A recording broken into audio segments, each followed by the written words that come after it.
Thank you very much, Mariam. Bismillahirrahmanirrahim. Alhamdulillah Rabbil Alameen. Wassalatu wassalamu ala ashrafil anbiya wal mursalin wa ala alihi wa sahbihi ajma'in.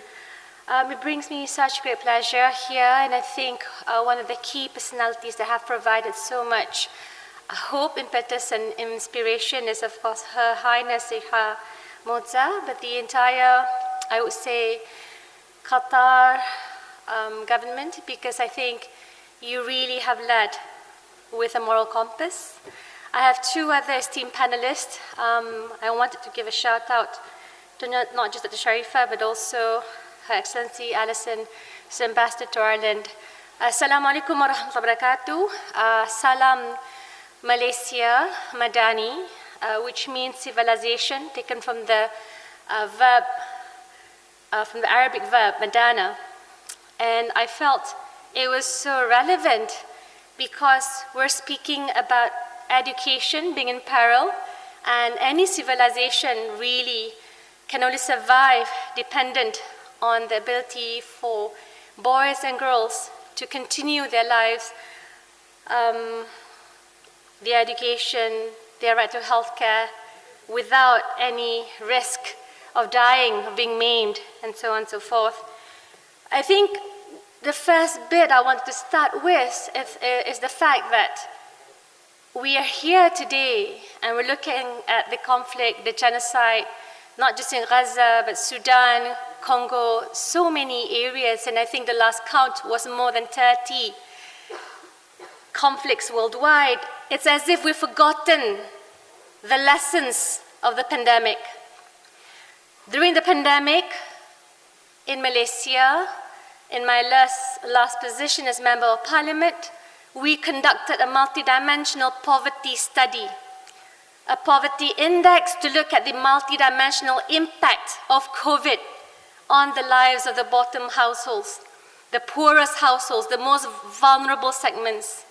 Now imagine if you bring that forward to places of war and conflict. I think the closest we have before pandemic is the study by the Institute for Economics and Peace, which estimated by 2019 about 14.4 trillion US dollars had actually been spent in order to avoid armed conflict. Now, just over 10% of global GDP is being spent on containing, preventing, and dealing with the consequences of violence. Now, if we did use the MPI to measure the multidimensional impact of war, then perhaps we can better be placed to address the needs of children who are seeking refuge, not just in Qatar. In Malaysia, we have about more than 40 young Palestinians who are seeking treatment. But of course, are we in a position where we are fully ready to address their multidimensional needs? So moving forward, I would suggest a few call to action. The first, for us to invest in diplomacy and conflict prevention. I know it sounds very basically a cliche, but we can't stress this more. Qatar has led in negotiations, but can you imagine if we have a more collective look, united look in this regard? Number two, to invest in a multilateral world order.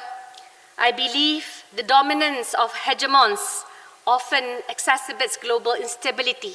Malaysia and Southeast Asia are not exempt from efforts of colonization, and the fact of the matter is, yes, we are now enjoying peace, and we have every right to ensure that our destiny, our future is not led by the whims of any hegemon. And to that end, we also must support international institutions like the UN, but also efforts to reform the setup so that more voices, equity is being given to all member countries. And we need to strengthen global accountability, push for stronger global governance mechanisms to hold those who start and perpetuate wars accountable. And finally, I believe, thanks to what is being done today, I am very happy to know that we're celebrating the fifth session of the UN Observance in Qatar, not just in New York, and it really provides a lot more weight and a lot more focus to see, to feel, to empathize on the cause of war. Thank you very much for your time, and I hope we can collectively do more because time has run out. Wassalamu alaikum wa rahmatullahi wa barakatuh. Thank you.